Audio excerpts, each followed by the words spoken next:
Greg Casar of Texas, and now proof that we've got really good people from Texas on both sides. Congressman August Pfluger of Texas.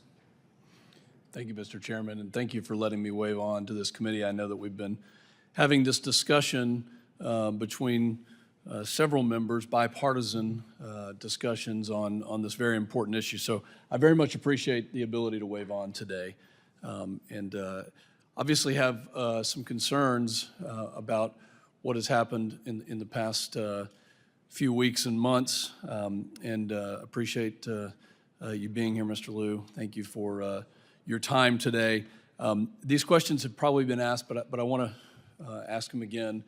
As an interested citizen, as somebody who believes in free and fair elections, and really just want to get a general assessment regarding the fairness of the elections in Pakistan, what your general thought is before I go into some deeper questions.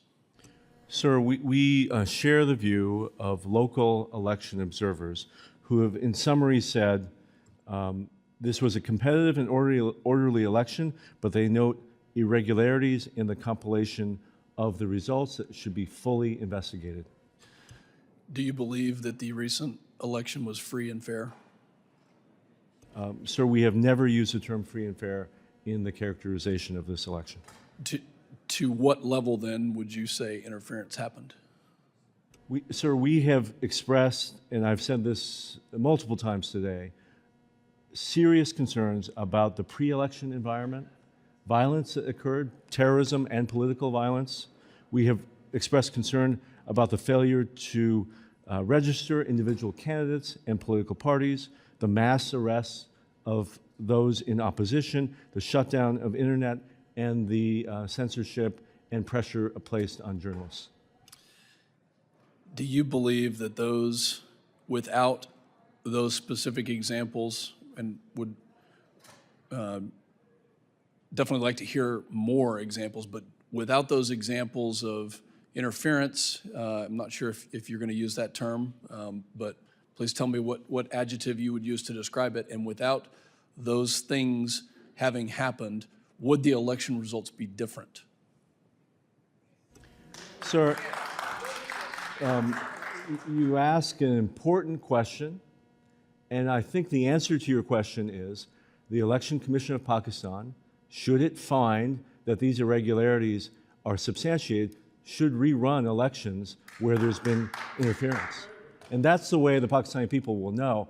It's probably unlikely that an American diplomat will know whether or how the results would turn out, but they'll turn out the way they should if the Election Commission reruns constituencies. What is the Department of State doing to urge Pakistan, the government of Pakistan, those that govern the elections, to do just that?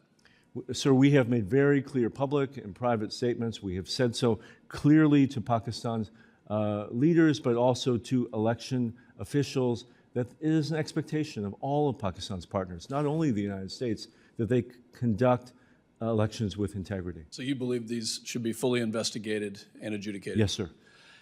Tell me what this does to the relationship between the United States and Pakistan if they are not investigated, if they are not adjudicated, if they do not decide to rerun their elections. We have enjoyed 76 years of partnership with this country. It will be an impediment to our relationship if Pakistan does not have a democratic process that upholds its own constitution. It will retard our ability to have the type of relationship we want in security matters, on business fronts, and people to people. All of that suffers if Pakistan is not a full democracy. Recently, I marked up in the Committee of Homeland Security a bill that will soon go to the full committee in the Homeland Committee on transnational repression. Is the State Department monitoring reports of transnational repression made by Pakistani Americans? And if so, what steps is the State Department taking to address these topics? Sir, we are tracking transnational repression around the world, including with respect to allegations made about Pakistan. We are looking very closely at the examples offered. If we find that they are substantiated, we will address them directly with the Pakistani government. I thank the witness. Mr. Chairman, once again, thank you for letting me wave on and yield back. Thank you very much, Congressman August Pfluger of Texas. And I want to thank the witness for their valuable testimony and the members for their questions. The members of